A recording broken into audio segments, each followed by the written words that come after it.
the world tends to move through disasters as if they were fashion trends.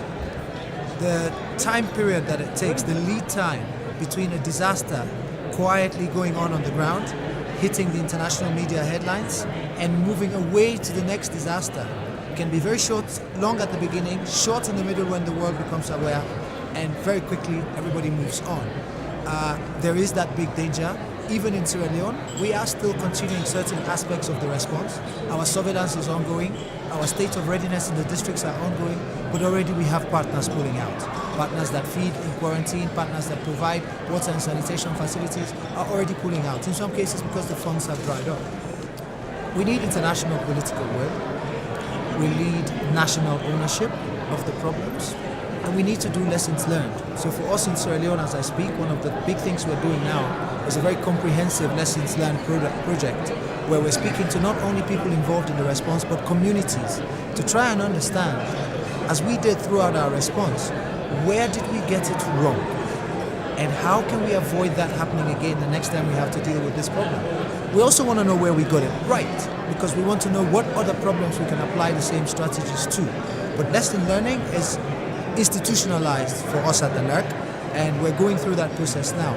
The world itself has to learn lessons. The WHO is going through that process. It was never an organization designed to be operational. Ebola exposed its weaknesses. It is now about to start a process where it's going to be very introspective, looking at itself to learn what it could do better and whether it needs to reorganize itself and its allocation of resources to do that. I would strongly encourage everybody around the world that has some concern or exposure to the risk of pandemics to take a look. In the case of Sierra Leone and the Ebola response, it was total honesty and total transparency. That is why one of the first things I did as Situation Room Director was to set up a website for the NERC, where I posted the daily numbers, I posted all the raw data, I posted the finances of the NERC, so that ordinary citizens can feel ownership. And also, if the community knows your problems, if you tell them, we've messed up here, or we don't have a handle on how we're going to deal with this, then it becomes a joint problem. You share the problem. It doesn't become a problem that they point finger at your incompetence for. They appreciate your constraints and they work with you on fixing it. That's how we got the media on side in Sierra Leone, and that's how we got the communities. We told them the truth, especially at this latter stage when we're starting to get unexplainable cases of the virus. Community would say, you told us this person has Ebola. We don't believe it's Ebola. Show us who they got it from. And our scientists are not able to tell us, and we are not able to tell the people.